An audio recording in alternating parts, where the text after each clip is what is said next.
Welcome to Daily with Doc and Becca. This program is for educational purposes only. The statements in this program have not been evaluated by the FDA. The content is not intended to diagnose, treat, cure, or prevent any diseases, nor is it intended to take the place of your primary care physician. Testimonials are shared as individual experiences of the individual sharing their testimony. Results vary and may not be typical. We do not make any claims regarding health or income. As an empowered individual, you do have options available. We are honored to have a founding father of the science of epigenetics guiding us with the best options to obtain or maintain optimal health, Dr. Joel Wallach.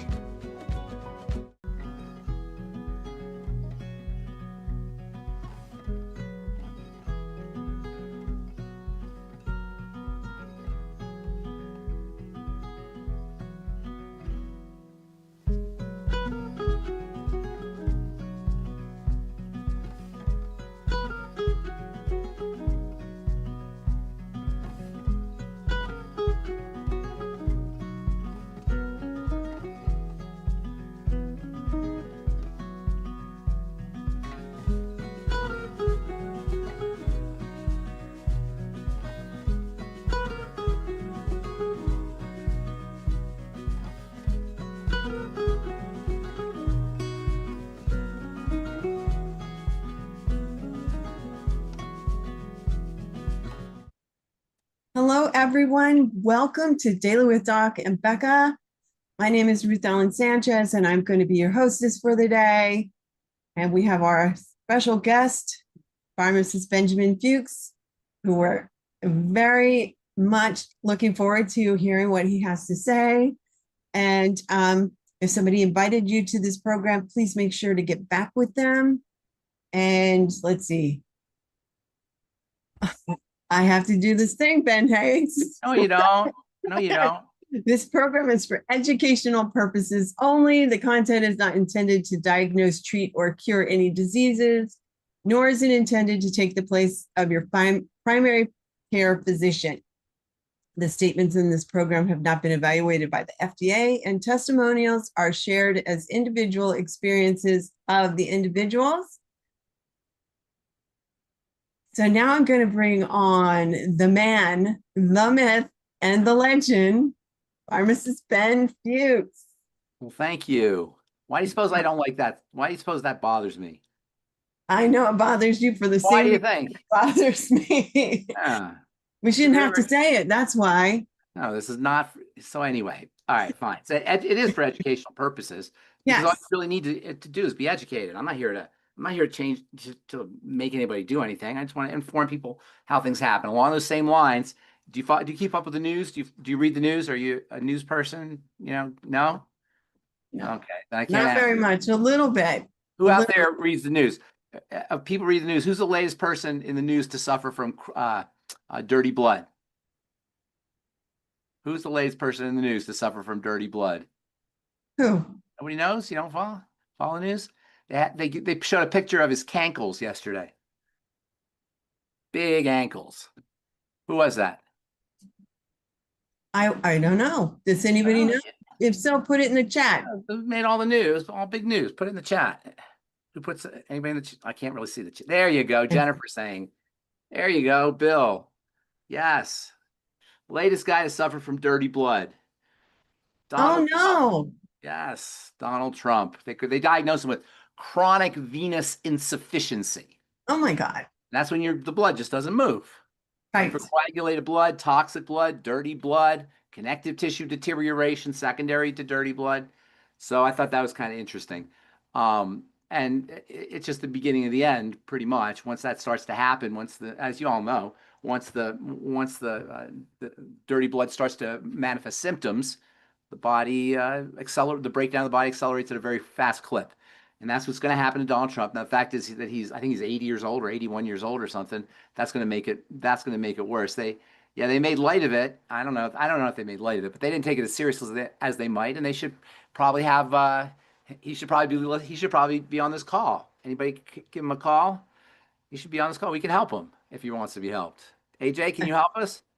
You got connections? Bringing them now. All right. You're calling them now. All right, good. No, All right. that just got my attention. So yeah, I was teasing you, AJ, before. I didn't mean that and Albert, before we went on, Albert mentioned that he heard me on Coast to Coast. And every time I think of that, I say the same thing, Albert. I didn't say anything different.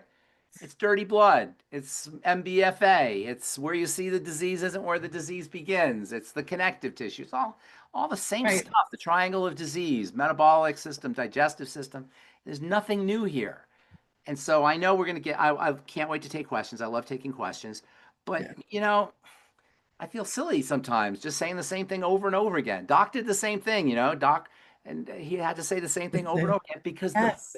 our view on health, which comes from authorities who themselves are educated from a model that is centuries old, literally from the 1500s. That's where the modern medical model was born, was in the 1500s. And while it did make some advances with some major understandings like germ theory, for example, and anesthesia and such, there are a few advances between the 1500s and today. Basically, the theories are the same, and that is you take specific structures in the body and you target them. It doesn't work that way. You got to look back. You got to take a step back. You got to go upstream. You got to look at the major fundamental places where the body breaks down, not, as we say in the business, the sequelae. Sequelae is a fancy Latin word that means sequel, like a sequel to a movie. We're always looking at the sequelae, the sequel, the thing that happens after the cause, and that's why we can't treat chronic degenerative disease. That's why the medical model has no answers, and that's why we have to do that disclaimer at the beginning of our program that says we're only here because we can't treat or we can't cure, because they can't treat or they can't cure. So that's why we can't treat and we can't cure. They can't cure anybody, so we can't cure anybody. We're not allowed to say that because they can't do it. And as it turns out, it's not about cure anyway. It's about reversal. Go back the way you came. Go upstream, go back to the soil and the root if you want to take care of the fruit. You can't take care of today's fruit that's rotten, but you can take care of tomorrow's fruit that's going to grow, and you want to make sure that's not rotten. And that's how that's the way you want to deal with chronic degenerative diseases of all kinds, whether it's autoimmune problem, dementia, movement disorders, cancer, heart disease, all of these other issues which are sequelae following the triangle of disease, the basic three breakdown points in all human bodies when chronic degenerative disease shows up. So that being said, I do have to leave at 2 o'clock or at the top of the hour, so let's take some questions. Okay. That's what I thought. So does anybody have any questions? And if you're AJ. here with us, please make sure to raise your hand early in the show and don't wait till the last 10 minutes because you will not get your question answered if you do that. AJ, go for it. And AJ, we're going to do it on Monday. For people who can't get their questions answered, AJ and I have been doing, and we'll continue to do a Monday show, right, AJ? Yes, sir. What time do you think on Monday? I do Bronny's show every other week. And then, so every other week, it has to be 8 my time, 10 your time. But every other week, it can be 7, an hour earlier. I don't know if that's too confusing. It's not confusing at all. Okay, good. All right. So that means this Monday at 10 p.m. Eastern. Everybody. 10 p.m. Eastern. 10 p.m. Eastern. Pharmacist Ben, can you please explain what the man with the swollen legs should be thinking about doing? Dirty blood. You got the main reason why the blood becomes dirty is through the digestive system. That's first of all. That means clean the diet. And we all know, I don't know him personally, obviously, but he has a reputation for eating certain foods and not paying attention to what he eats. So that's the first thing, is to clean the blood. Guaranteed, if you have venous insufficiency, you've got digestive issues. So you got to work on leaky gut, dysbiosis, get them on the healthy digestive pack, the daily digest, the ultimate enzymes, ultimate microbiome, I-26, Dr. Aria's liver cleanse, all the digestive stuff. That's the first thing. When you have dirty blood, that's the first thing that you want to think about. The second issue when you have dirty blood, when you have venous insufficiency. Venous insufficiency is when well, let me just backtrack real quick. The heart is the center, and then the blood is pumped around the body and comes back to the heart, like a circle. Thus, it's called the circulatory system because it's a big circle. It starts off with the heart, and then it circles around and comes back to the heart. Circulatory system. You can use your imagination, and if you understand the heart as a pump, which by the way is controversial, it's not just a pump, but let's go with it as a pump. The heart pumps into all the arteries, all through the arteries, and then it does a big circle and comes back up to the veins. It goes a circle. The downward part of the circle is the forward part. That's where the blood is nice and red and oxygenated because it's coming out of the heart and the lungs, and it goes this way and it goes down and it has a push from the pump. But on the return trip, there's no push. It doesn't have a push. And it's because it's on the back end of the circle, it doesn't have the force it doesn't have the same kind of pressure that the arteries have. So if the heart is not strong, or if the blood is sticky, or if the blood vessels are damaged, I think you and I talked about this on Monday, there are microscopic blood vessels, right? Just imagine this. You got blood vessels that blood has to go through that are so tiny you can't see them with your eye. They're microscopic. Can you imagine how tiny that is? If you take a hair off your head and look at it, you see it's very narrow. That hair off your head is very narrow, right? But a capillary is 10 times or maybe even 100 times narrower than that, than a hair on your head. And so once there's damage that occurs in there, because it's so tiny, the blood can't get through. These present clogs to the movement.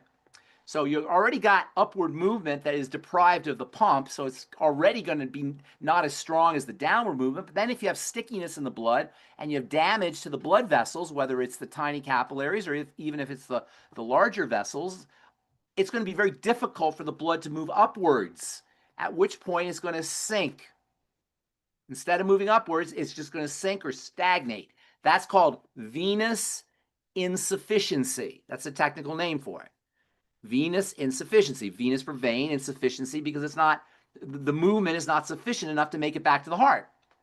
So as it sinks, lots of visible signs become observable. One thing that happens is you start to get a pooling in the bottom. That's called edema. So you have pooling of fluids. Cankles, they call them cankles, right? Because you can't see the difference between the calf and the ankle. So they call it's like one big thing. It's cankles because it's all together are a sign that things are pooling down to the bottom. So are varicose veins. Varicose veins are another manifestation of dirty blood that's not making the return trip. So are hemorrhoids. These are all the same kind of idea that the blood is kind of sinking. Now, keep in mind, because the blood that's in the veins has to go back in a healthy body, the blood from the veins will go back to the heart to get oxygenated. Now you're not going to get as much oxygen in the blood. So the blood is going to be less oxygenated because it's pooling, it's not making it around. So a bunch of blood is going to be less oxygenated. So now you're going to be depriving the entire body, all the tissues and all the cells of oxygen, and you're off to the disease races. That's one of the 3 breakdown points of a cell is suffocation. And this is why, by the way, when I talk about the 3 places where where cell breaks down, starvation, suffocation, and toxification, let me say that again, because just like we have a triangle of disease in a macro sense, the 3 points of bodily breakdown, we have in a micro sense 3 elements that break down in a cell that causes the cell to become dysfunctional and ultimately to die. All disease is cell disease, right? So there's only 3 things. There's suffocation, starvation, and toxification.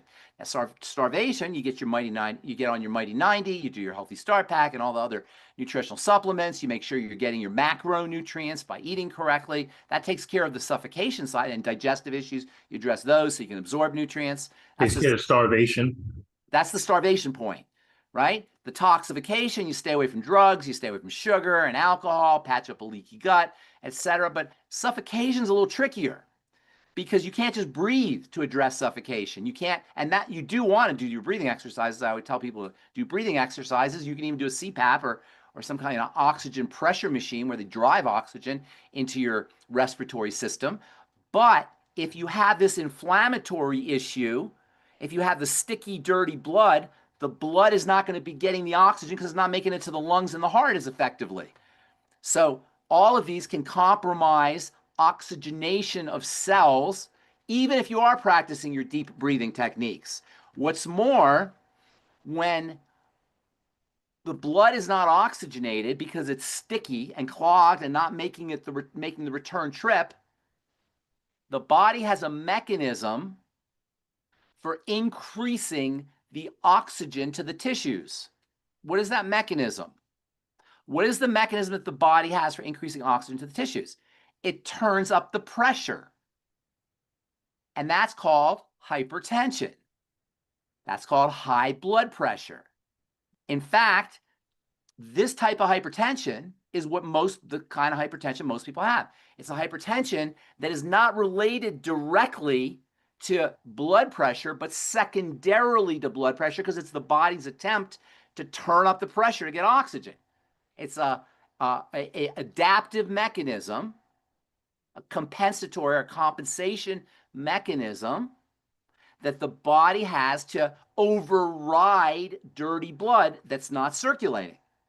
And because that hypertension is not caused by like a defect in the blood vessel, for example, or something broken in the valve, they call it essential hypertension, meaning there's no known cause, because they're not going upstream. When they say there's no known cause, they mean they can't see the cause.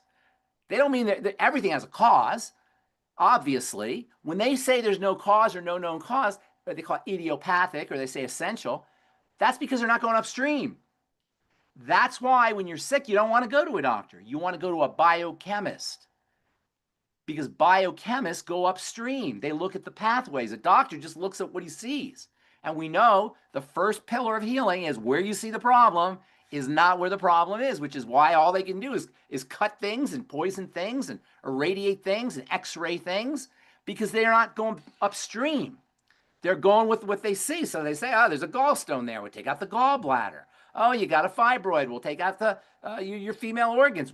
They're not going upstream. You got to go to a biochemist or a biologist. Of course, I'm being a little facetious because there's no real biochemist you could go to. But the point is that doctoring is faking. That's why we say we doctor the evidence. We fake the evidence, because to doctor is to pretend we're going to make you better, because we're going to take out the gallbladder and you won't feel your pain anymore. Just don't go with a headache, because they'll cut off your damn head and then you won't have your headache anymore. I'm just kidding. That's a joke. Okay, Pharmacist Ben. And it's not the doctors, by the way. I don't want to blame the doctors here, because they're good. I know I say it every time, but I know somebody's going to say that Ben's attacking the doctors. I'm not. I love my doctor friends. This is not about the doctors. It's about the model, the paradigm. It's not the individuals. We don't want to blame the individuals. Yes, go ahead. Carrie's client has a similar issue. So I need to hear from you, number one, what the medical system would do about this problem that our tangled friend has. Okay. And two, what would we do for our tangled friend? And does he need to be in a hyperbaric chamber in addition to? Well, they're not going to, the doctors are going to do that. A hyperbaric chamber is good for everybody. You know, there's always benefits to getting more oxygen. But again, if the blood's not moving right, it's not going to be, you're not going to have benefits. There aren't a lot of things you could do for people who have chronic venous insufficiency. What they'll tell you to do is wear compression socks.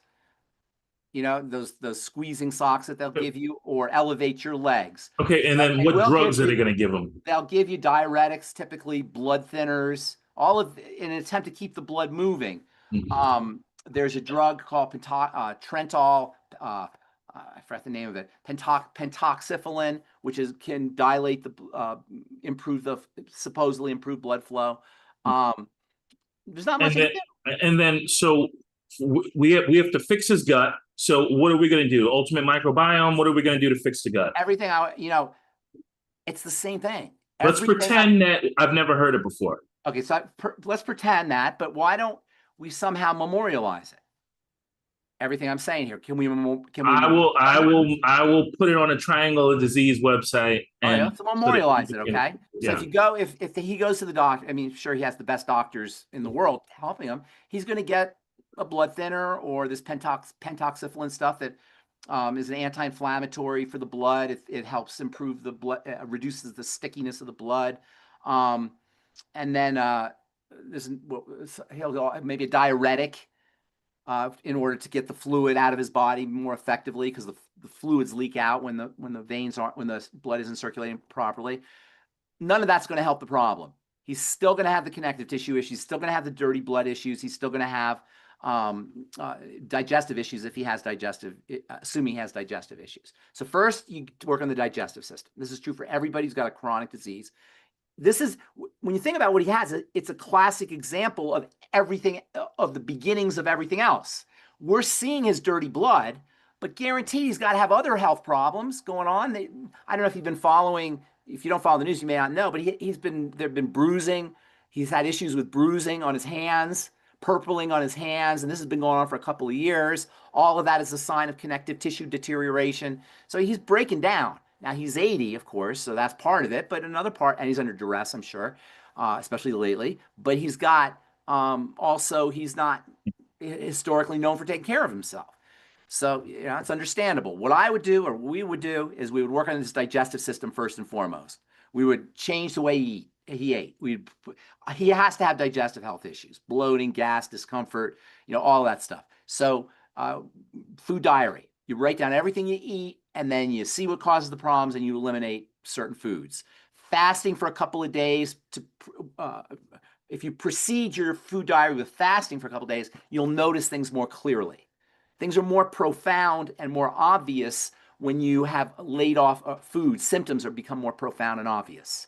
If you have the same symptom over and over again, sometimes you don't notice them. But if you stop eating for a couple of days, and he'll probably feel better if he stops eating for a couple of days, and then start eating again, you'll notice things. So food diary, elimination diet.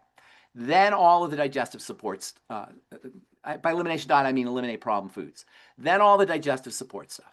I-26, Dr. Arias's liver cleanse, ultimate enzymes, daily digest, ultimate microbiome, Fucoid Z, which isn't really a digestive supplement, but it can help with leaky gut.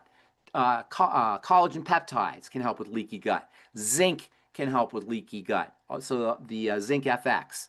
TMR shake, whey protein can help with dysbiosis, nightly essence, anything digestive.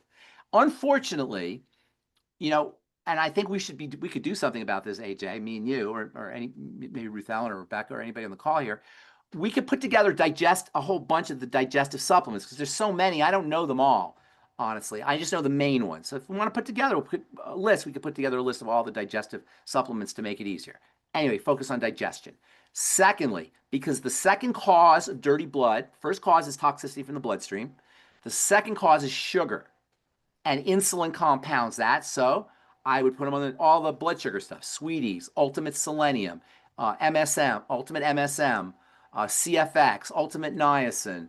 Of course, I said the Sweeties, Ultimate Microbiome, go low sugar, go low carb, paleo, keto, all those things. Keep the blood sugar stable. It's not exactly as important as the leaky gut, but it's right up there. It's the second thing. Keep the blood sugar stable. And one thing that we don't talk about a lot is insulin.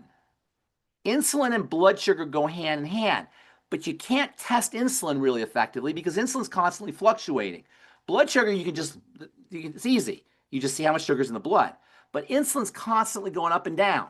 So you can do the test, but it's very expensive to do the test, and doctors don't really mess around with the test. So what can happen sometimes with people is their blood sugar can be normal because their insulin is high.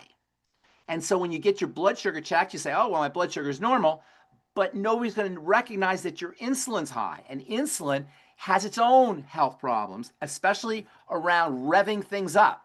Insulin speeds things up. It makes cells divide really rapidly. That causes thickening, sclerosis, and inflammation. Insulin also is involved in upregulating cholesterol and blood fats. So the main cause of elevated cholesterol and elevated blood fats, or I don't know if probably the main cause, but certainly one of the causes, I think it's the main cause actually now that I think about it, is insulin. And nobody ever checks your insulin. So you got to lower your blood sugar whether or not you think you're diabetic, you've been told you're diabetic. And that means reduce your sugar intake. So we also know that sugar will damage the blood vessels, so that'll increase or decrease the movement of blood. I'm sure he's got issues with glycation, so all the blood sugar stuff.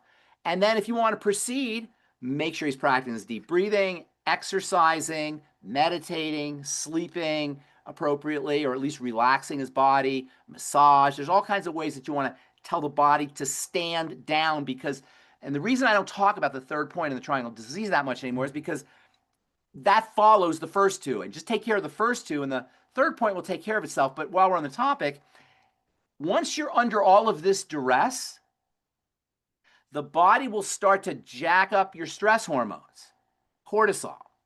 And that's going to present its own problems, because cortisol slows down healing, slows down digestion, and throws off the blood sugar system. That's why the triangle has a big circle. You know, I call it triangle because it's 3 points, but it's circular. It goes around a circle where the third point leads back to the first point and the second point. You see what I'm saying? So if you want to do everything else, then work on your adrenal health. And I'm sure he's hypothyroid at this point as well. So the thyroid will then slow down. Now, they haven't said anything about his heart, but I'm sure he's got heart disease or cardiovascular health issues as well. So all of this will improve not only his symptoms, but it'll also improve his longevity and reduce his risks of worse chronic degenerative health challenges down the road. Yeah, the heart was what I was thinking next. Is the Tangy Tangerine or some additional B vitamins going to be helpful? Why don't you send him some BTT? Send him some me. Yeah, send him some BTT. You like use my rewards points? You're saying? You want to keep him alive? He got a couple more dollars than I do. All right. We got tons of questions on YouTube. I'm just gonna grab one since I'm already on the screen, Ruth Ellen, and I'm gonna take one.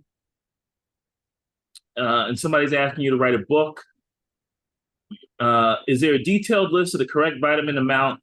Should be doing a blood test, not according to mainstream, but actual Wallach recommended levels of all vitamin and mineral levels. There's no way to know any of that stuff. That you know. And somebody's asking you to write a book. I am writing a book. Detailed list of the correct vitamin amount. Should be doing a blood test, not according to mainstream, but actual. Where is that coming from? It doesn't work that. It's not. You know, it's not. There's no way to know any of that. It's not that simple, and I'll tell you why. Because your your nutritional needs vary. They vary with your health conditions. They vary with the foods you eat. They vary with the day. They vary with the environment you're in. They're constantly varying. That's why excess is best with most. Now, there's some things you don't want to overdo. Selenium, zinc. There's a few. Mostly they call them the transition metals. And those are the ones right in the middle of the periodic table that are very good for you, like molybdenum and selenium, zinc, copper. These ones, iron. These ones you got to be a little bit careful of. Other than that, it's better to err on the side of too much than too little. And also, one of the advantages of plant-derived minerals is there's no toxicity like there is with ordinary minerals, with iron minerals, or with rock minerals.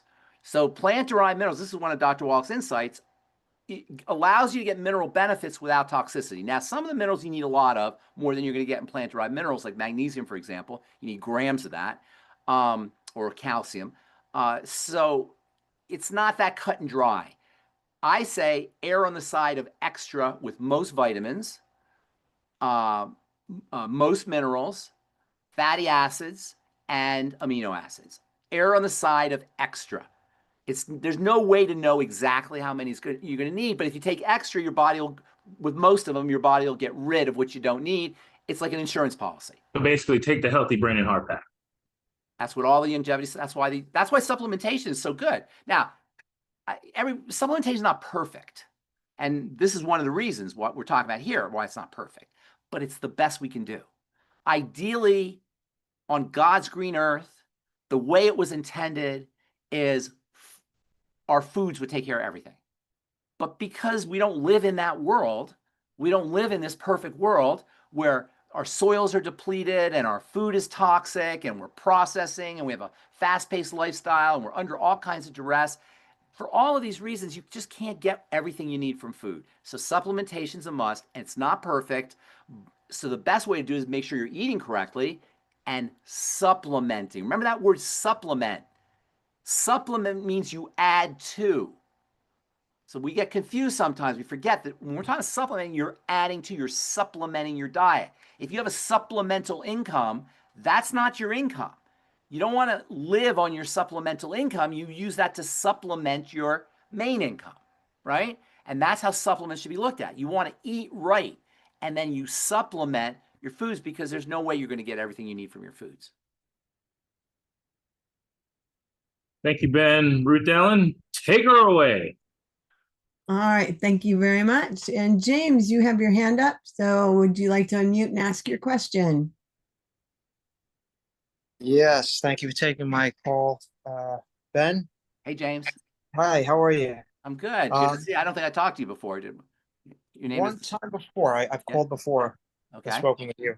Okay. So I think this might have been an injury from I do weight training.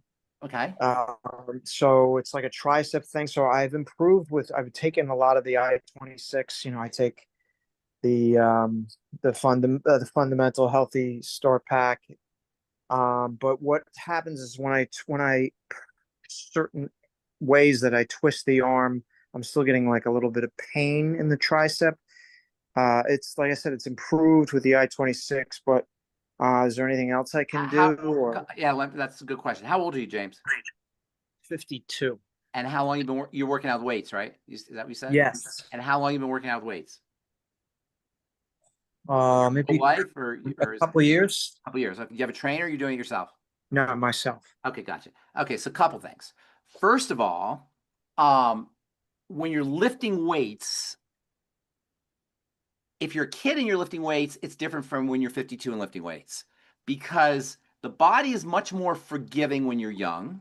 And if you don't lift weights exactly right, if the form is just centimeters off, so if you're bench pressing like this, but you're just like a centimeter off with one arm or the other arm, or you're up towards your chin or down towards your chest, by like the tiniest amounts, you can throw things off.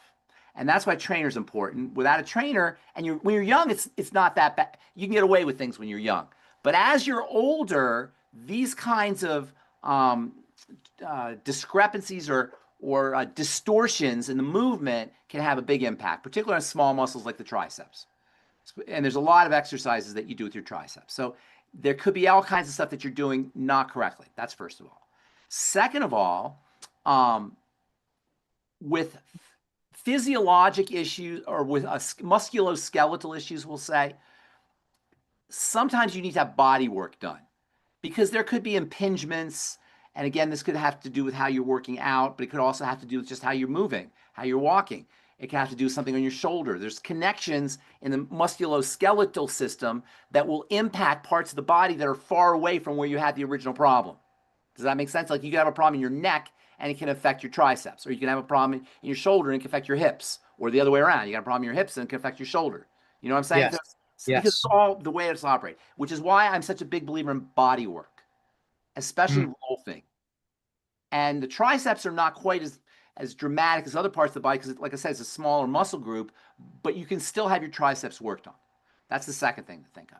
The third thing to think about, which you've already thought about, is if there's any toxicity that's getting into the blood, that can cause a problem in the connective tissue, although it probably would be more dispersed, which is why I'm going to ask you, and this is what we always have to ask as distributors or as healthcare professionals or as people who are doing therapy or helping your friends or your family, you always have to ask about other things that are going wrong.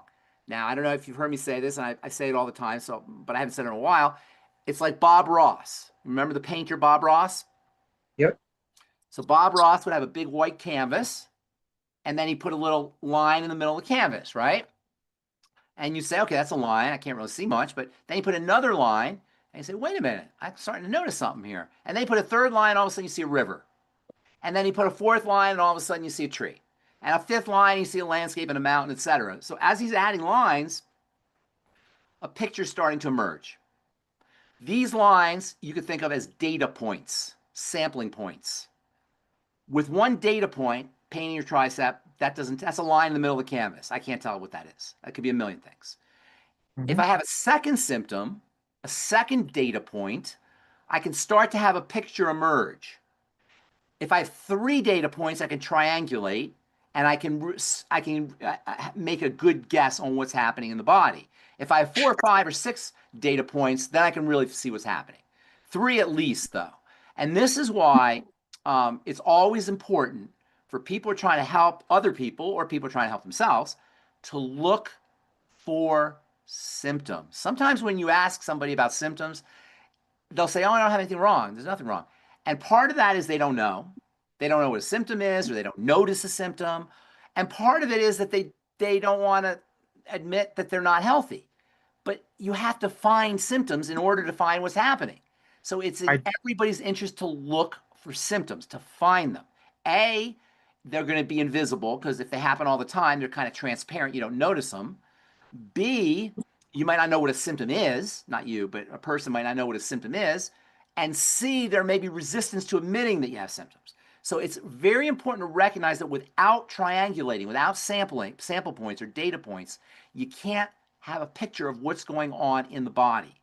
And so you can make some general guesses. Digestive is usually going to be involved, blood sugar, dirty blood, all of those things. But to really see what's happening in the body, you need to have symptoms. Right now, James, I got 1 symptom. I got a dot in the middle of the canvas. That's not giving me a picture.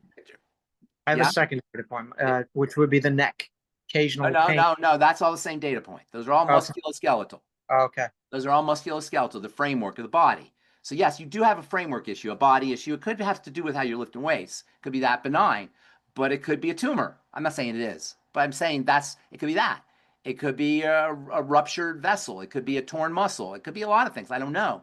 But if you give me some other symptoms, I could start to get a picture. So what else? Usually digestive is the first thing to look at. That's the main issue. Rashes are another good issue. Respiratory problems are another good issue. So what else is going on? And I'm not telling you, Jane, I don't want to put you on the spot here because you may not know. So think about it and then maybe come back to us or call us. Or, if anything comes to mind, let me know now. But what I want to caution people about is it's just as bad as it is to not say the symptoms, it's just as bad to make symptoms up. So you want to be accurate here as best as you can so we can form a picture can emerge of what's happening inside your body. So does anything jump out? If nothing jumps out at you, then think about it, because remember, if something happens over and over again, it becomes invisible. We don't notice it. The brain only notices novelty. It only notices things that are different because if things happen over and over again to the brain, they're not important. It's only the novel issues that are important. Does that make sense, James, how I'm explaining that? Yeah, I mean, the last call I called about allergies, allergies are a great one if that's the case, and that's true that you have like food allergies or seasonal allergies either way, because that would say you have an activated immune system. An activated immune system means inflammation. Inflammation and the immune system go together. Inflammation is how the immune system does its work. So they're kind of the same thing. If you have an activated immune system or sensitized immune system to the point where you get teary eyes and runny nose when you go out and there's pollen, the chances are that you have a high immune load, that your immune system is sensitized, which could imply inflammation. Why would the immune system be sensitized? Well, the immune system lives in the intestine. That's the headquarters for the immune system. You have satellites throughout the body, but the headquarters is the intestine. So that would imply some intestinal issues.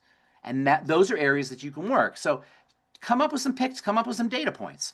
That's what I would be doing. And now might not be the time to do it, but if you want to, come back on Monday when we do our call, just have a list of data points and we'll help you.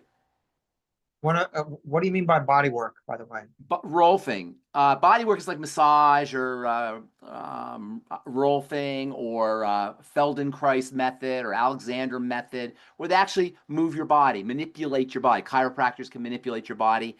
I know I get Rolfed all the time. I have a Rolfer on call. I mean, I call her when I have any kind of pain. I lift weights too, and I notice as I get older, I have to be very, very careful. So I have a trainer who helps me out, but still my shoulder will hurt or my knee will hurt, my hip will hurt. I get down the Rolfer, I lay down on the table, the Rolfer, she'll like press into various parts of my body, the muscles, and it's not totally comfortable, let me tell you, but you feel great when it's done. Because as we're holding our bodies in different positions, or if you're lifting weights and you're doing the wrong thing, you start to develop microfibers in the tissue, in the muscle, microfibers, hard tissue.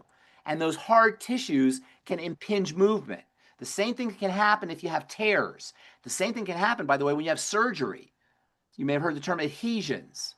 And these adhesions and scar tissue and fibroids and hard amyloid fibers, the kind that occur in the brain sometimes when people have dementia, all of these can form in the tissues and they can impinge movement. They can stop blood from getting to the area, stop oxygen from getting to the area, all of which will make the tissue more sensitive, all of which can create pain when you do make movements. So rolfing, they break up that scar tissue. They break up those adhesions and fibroids. And anybody's going into surgery, especially major surgeries like heart surgeries or where they're going to have organs taken out, you should definitely get body work done after that to prevent the formation of scar tissues and adhesions. Once the scar tissues and adhesions form, you can still break them up, but it's a lot more painful and a lot more difficult. So the trick is to do it before they really form. So anybody going into surgery might want to consider rolfing. I like rolfing the best, but there's other forms of body work. ROLF, rolfing. Okay. Thank you. Thank you, James. Thank you. You're welcome. Thank you, James. All right, we did have a question in from Mary, and you know what? I see somebody who does rolfing, and he was on the show this past Wednesday. As a guest or as a? He was a guest. Yeah. Did you tell him that I'm a big fan of rolfing? I will. I didn't know. Oh my God, it's the best. Yeah. I started here in Boulder. Ida Rolf, the lady who started rolfing, her name was Ida Rolf. She started here in Boulder. He incorporates a couple other modalities with it, but I see him every other week. Oh, good for you. You get rolfed? Yes, I do. Isn't it awesome? It is awesome. And sometimes I'm screaming and cussing like sometimes you're screaming. Yeah. Sometimes you're screaming and cussing. Absolutely. Yes. Done. You feel great, right? Yeah. Yes. It helps me a lot.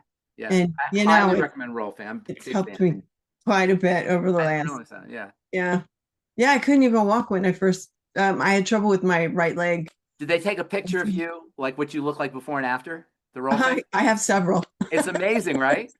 It's amazing, you guys. You have no idea what you look like, how bad you look until you see how good you look after they get rid of all the scar tissue. You start off like, like you're a little crooked, like this, and then after you've rolled, you're just like your whole frame is different. Yes, it is. It is so much better. And I'm having trouble finding this question that was in the if you guys have questions, please raise your hands because we lose them in the chat. Oh my goodness, Marion had a question, and I can't find it in another minute. I'm just gonna have to move on. There it is. If one takes selenium to recharge glutathione to fight oxidative damage, is it necessary to take additional antioxidants? Good question. First of all, selenium activates the glutathione. Glutathione is the body's major antioxidant, most important antioxidant, arguably most important antioxidant, and has a little battery that activates its selenium. You could think of like a battery that activates the glutathione molecule. Selenium also has some antioxidant properties. But the question is really interesting in that, do I have to take other antioxidants? And that gets back to what antioxidants are and what they do. And AJ and I think you might have been on the call, Ruth Ellen, we did a whole thing on antioxidants and Mickey Mouse ears, right? Remember the Mickey Mouse ears? Yes. Okay, so real quick, because probably a lot of people on the call. I noticed we have a lot of new people on the call too. Yeah. From coast to coast. Is that from? Yeah. Maybe. It's okay, possible. Cool. Okay, so let's bear with me here if you've heard this before. Atoms. It's all about atoms. Periodic table. Everything's about the atoms. Right here, the bottom. Everything's made up of atoms. Everything in reality is made up of all of these little things. They're called atoms. And to put it simply, because it's definitely more complex than this, but to put it simply, every atom likes to have two ears around it. Like Mickey Mouse, I call them Mickey Mouse ears. So let's take selenium, for example. Selenium is an atom and has two Mickey Mouse ears. The Mickey Mouse ears are technically electrons, and they circulate around the atom. Atoms love to have two Mickey Mouse ears, two electrons. However, in nature, there are things, two main things, but there's other things, but two main things that will steal Mickey Mouse ears. One of the most important stealers, that's not the right word, but robbers of Mickey Mouse ears is oxygen. And when selenium, for example, has 2 Mickey Mouse ears, when it runs into oxygen, or when oxygen runs into selenium, because oxygen is a thief, a robber, it will steal an ear from the selenium atom. And now the selenium atom will only have 1 Mickey Mouse ear. Atoms do not like to have 1 ear, and they will do whatever they can do to try to find an electron or another ear. And they will in turn steal ears or steal electrons. So you have selenium happily doing its business with 2 Mickey Mouse ears. It runs into oxygen. Oxygen steals, because that's just what oxygen is. It's a thief. It steals a Mickey Mouse ear. And now selenium only has 1 Mickey Mouse ear, and selenium is like running around what to do. So selenium will go and will find another source of Mickey Mouse ears to steal from. So it will find another atom to steal. It'll find an iron atom, for example, and it will steal a Mickey Mouse ear off the iron atom. Now the iron atom only has 1 Mickey Mouse ear, and the iron atom will be unsatisfied. It'll be a rogue, and it will steal a Mickey Mouse ear from another atom. Say it will from a phosphorus atom, for example. I'm just making things up here. And this whole stealing thing occurs as a chain reaction.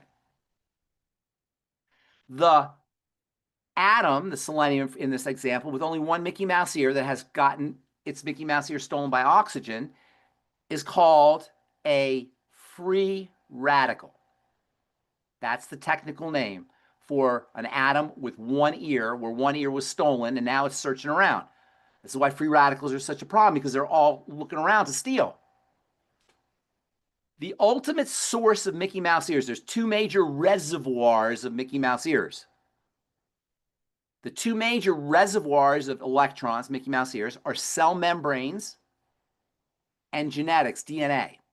And ultimately what will happen is one of these free radicals is going to steal a Mickey Mouse ear from a membrane, making that cell membrane distorted and then damaging the cell. Or even worse, it will steal a Mickey Mouse ear from the genetics, creating mutations. And this is the real big problem. The chain reaction is bad, but ultimately the real big problem is when a membrane or the genetics is damaged by the free radical. The process of oxygen stealing a Mickey Mouse ear is called oxidation. And this is a problem with oxidation. You can observe oxidation by a color change, typically darkening. So, for example, when you cut open an apple, the sugars in the apple, when they're exposed to oxygen, will have their Mickey Mouse ear stolen, and the apple will turn brown. What do we do to keep the apple from turning brown? We squeeze lemon juice on it. What is in lemon juice that prevents the apple from turning brown, prevents the oxidation reaction from happening? Vitamin C.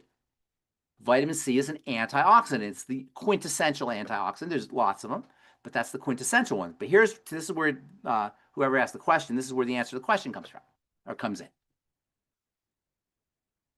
Nature has equipped living sources, whether they're plants or whether they're animals, with special emergency molecules that can donate Mickey Mouse ears.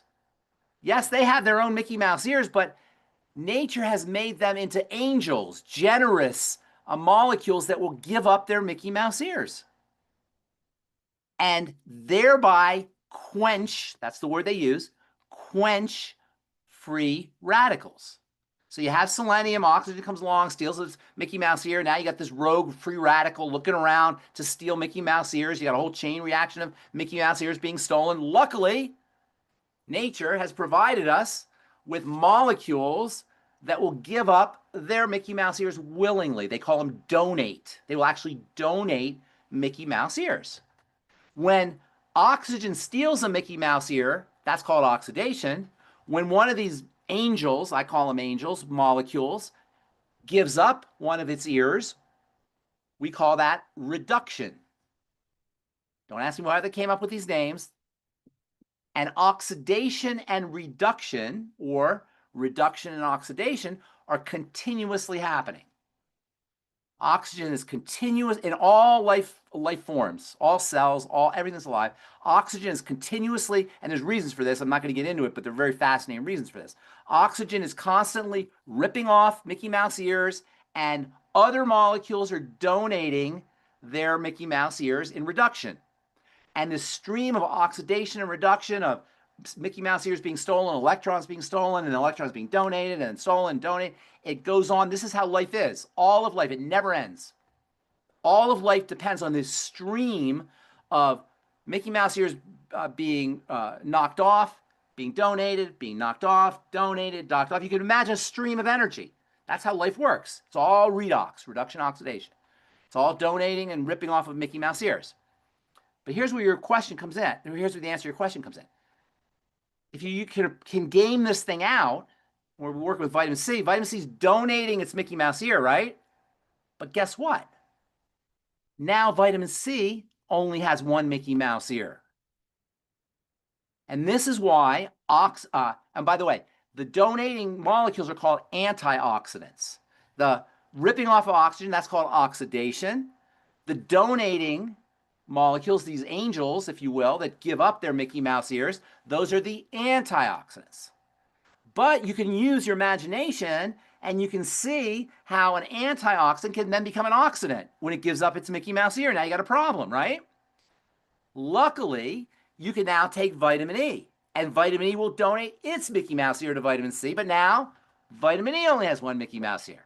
So then you take selenium, and selenium donates its ear, and on and on and on. And to answer your question, you need to have a steady stream of antioxidants, not just one. You need a steady stream of them coming in, because as one antioxidant is donating its Mickey Mouse ear, its electron, it becomes an oxidant or a pro-oxidant. And so it needs to have an angel. And then when that angel donates, it needs an angel. And that angel donates, on and on and on, ad infinitum. So you need a steady stream of antioxidants coming into your system at all times. Luckily, that's how nature works. We eat our vegetables. That's the best source of antioxidants, are vegetables and plants. That's one of the great benefits of plants, of eating veggies and fruits and vegetables. But you can also supplement with antioxidants, obviously, and that's another reason to make sure that you're using high ORAC value antioxidants, and the Beyond Tangy Tangerine will meet all of those needs. But we have a lot of products that do that. Does that make sense? That was kind of a long-winded answer, but I hope that makes sense. It was beautiful. Perfect. Okay. Perfect. So AJ has his hand up and Bill has his hand up too. So go ahead, AJ. Go for Bill. Bill. Okay. All right. Bill, if you could unmute. Okay, Pharmacist Ben, thank you. Yes. Okay, on the 18th last month, I got admitted to the hospital. It started out with achy hand, arm, pain radiating up into the shoulder.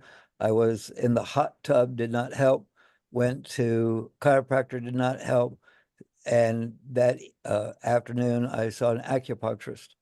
I had my wife take me over to the hospital. They admitted me, kept me for 4.5 nights, being that blood pressure got up to 233 Oh, wow.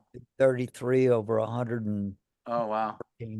But so heavy duty antibiotics, IV, and then afterwards orally. So I started using Z Radical, TMR Shake, microbiome. I ran out. I'm using Rise and Restore, the Ultimate Enzymes Nightly Essence that you always like. And then Osteo FX is on its way again. My question is, at night, I'm using blood pressure medication, Irbesartan, and I'm taking the Z Radical and the Restore at night, along with the Ultimate Enzyme and the Nightly Essence. I'm taking the enzymes for a day. Well, I'm sorry to interrupt you. What was the name? So I didn't catch the question, name. main Bill, question is I'm sorry to yes, interrupt you. I apologize. Well, I didn't catch the name of the blood pressure medicine you're taking. Irbesartan. Can you spell that for me? I think it's IRB SARTAN. Okay, gotcha. Okay, like low sartan, except like low So sartan, the except main herb. question of what I'm doing at night, Yeah. should I not take that blood pressure medication at night since I'm using the Z radical? No, And they don't. The Z radical will help. It will help the Lovis or the irbesartan work. It'll think they the Fucoid Z or Z radical is not as good as the Fucoid Z, by the way. But the fucoidin, we'll say, and the sulfate, fucoidin, the sulfur molecules thin the blood, so they will improve and have a tendency to lower your blood pressure. So you'll be able to lower the irbesartan eventually. well, what my thought is, because of all the antibiotics, I'm trying to build up my gut. Yeah, that's a good idea. That's a good idea. So you want to do all the food stuff, but your question was, can I take them together at night? That's not going to be an issue. I don't see an issue. Okay, that was the main question. Yeah, no, I don't see an issue there. But And they eventually, you should be never, able to lower your dose on the irbesartan. well, I saw the doctor on that earlier in the month of last month before this came to be, but okay, I'm forgetting the other thing at the moment, but anyway. Come back on Monday. Okay. Yeah, go What ahead. you're talking about doctors. They couldn't decide what was going on of the pain, so they took the top of my wrist, made a 3-inch cut, opened up, scrubbed underneath, and they took cultures. They found nothing negative, which only goes to prove I have no culture. I expected that. You knew that, Bill.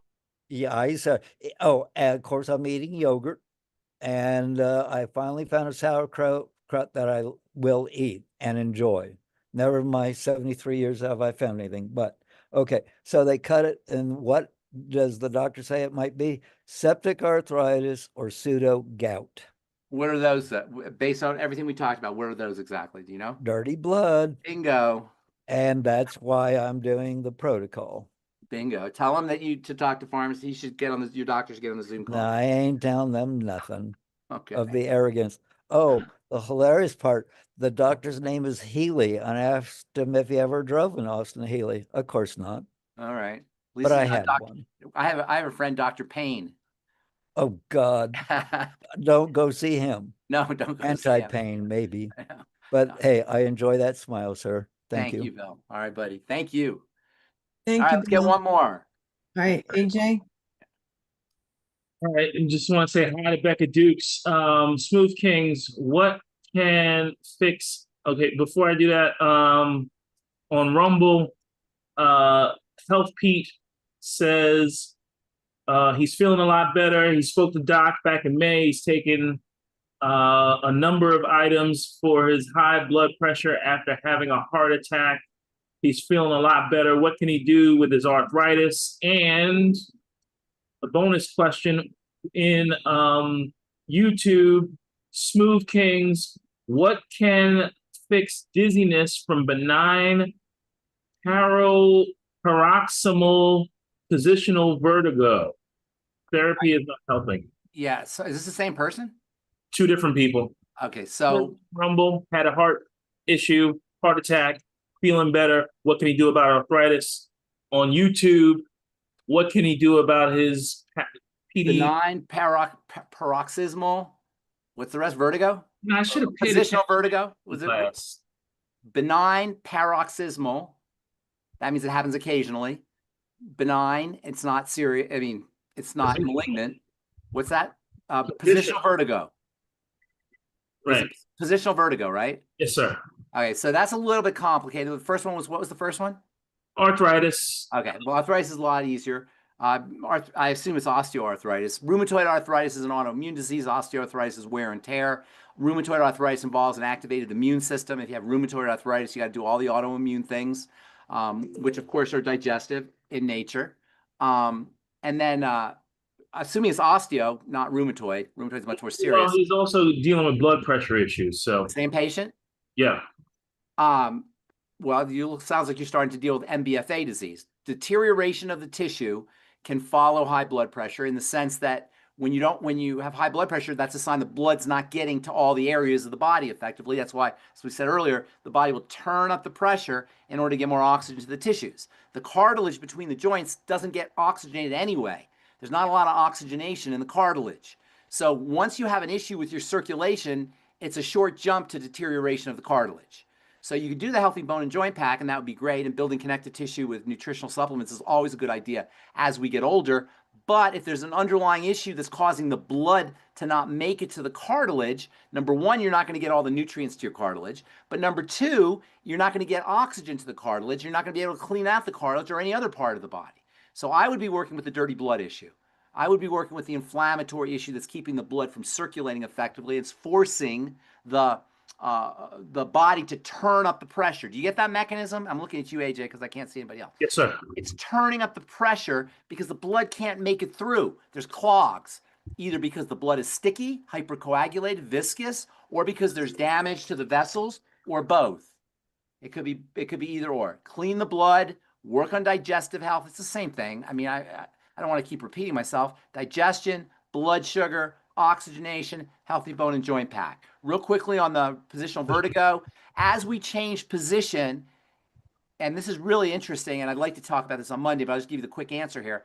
As we change position, our body has to adjust all of the valves.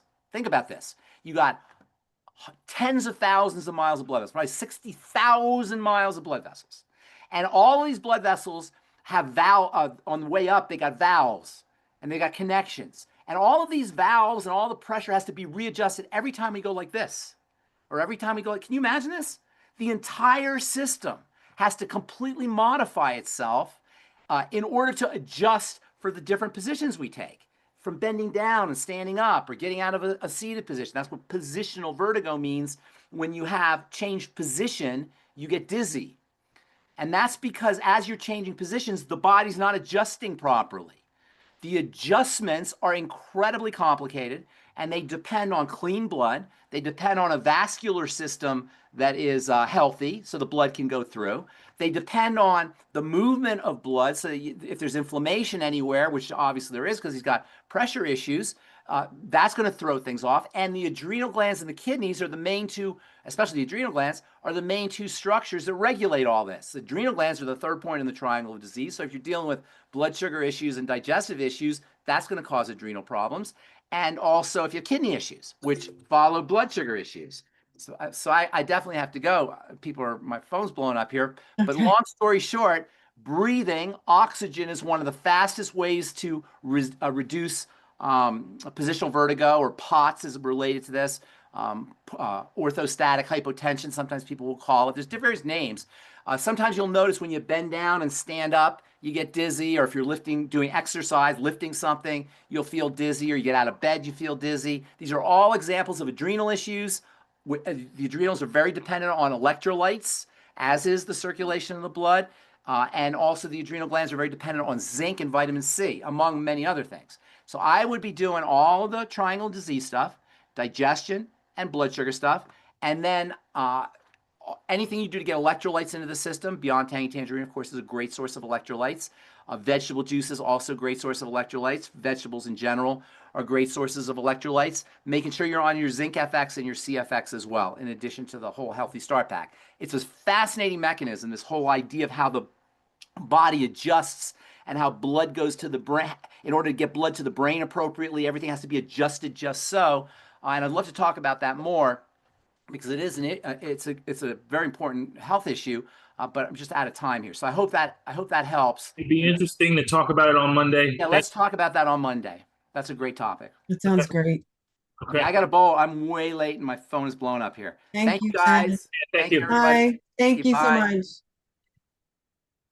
All right. I love him. I swear. Okay.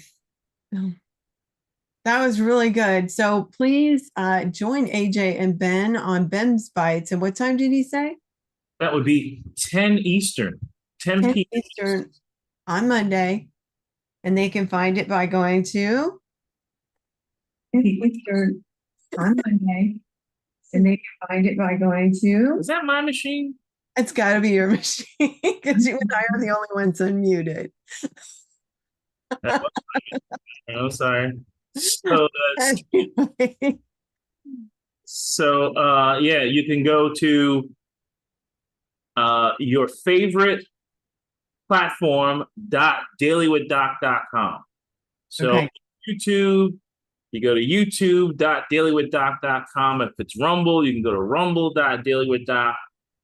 It's X or Twitter, x.dailywithdoc.com, and you will find us on your favorite platform. Thank you, Awesome. Carolyn. Thank you for making those domain names for us to get to things easy. Thank you, everyone, for joining us today. So I'm going to go through, if you would like to speak to a certified holistic health coach, you can call 855-949-3377. And one of our certified holistic health coaches will call you or talk to you and help you. And then also make sure to get back to the person who referred you to this program. And if your question didn't get answered and you can't join us on, I'm sorry, if you can't join AJ and Ben on Monday evening, send it to questions@dailywithdoc.com. And please, please, please make sure you include your phone number, your age, your height, your weight, any pertinent information. But phone number is very important because then we can just call you back instead of going back and forth through email. Also, I want to do a big shout out to Rebecca Dukes, who's out there. She's been traveling and moving and working like crazy. And so I'll see you later tonight. I'm looking forward to that. And then let's see. We have AJ, our digital marketing director, who has just spoken. He is responsible for getting us all out there where you have access and so much more. There aren't words or enough time to say all the places and all the things that he has done. And then we have Marilyn, who is doing dictation in the chat on the Zoom. So Miss Speedy Fingers, thank you so much. We really appreciate you. And you are definitely one of a kind, Marilyn. You are one of a kind. We love you. And then we have Albert, who is in South Africa, who's been letting people in and helping me with the chat a little bit as well. So thank you so much, Albert. And all of us are on the phone team that you see. And he'll be taking the calls in the middle of the night while we're all sleeping. And then thank you to Rod, who was here helping Albert and us out on the different platforms, who is also on the phone team. So we want to wish you all a very happy weekend. And, thank you for joining us on Daily with Doc and Becca, which is sponsored by dailywithdoc.com. And this was for educational purposes only and not meant to treat, diagnose, or cure any diseases or take the place of your primary care physician. And we will see you next Wednesday. I believe we have Richard Renton next Wednesday, Dr. Dirt. So I'm looking forward to that. And please always remember to just be kind. There needs to be more kindness in this world. You don't know what people are going through. And just love on people in a good, healthy way, of course, but love on people. Thank you, everyone. And we will see you next Wednesday. And some of us will see you on Monday night at 10 p.m. Eastern Time. Bye for now.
Welcome to Daily with Doc and Becca. This program is for educational purposes only. The statements in this program have not been evaluated by the FDA. The content is not intended to diagnose, treat, cure, or prevent any diseases, nor is it intended to take the place of your primary care physician. Testimonials are shared as individual experiences of the individual sharing their testimony. Results vary and may not be typical. We do not make any claims regarding health or income. As an empowered individual, you do have options available. We are honored to have a founding father of the science of epigenetics guiding us with the best options to obtain or maintain optimal health, Dr. Joel Wallach.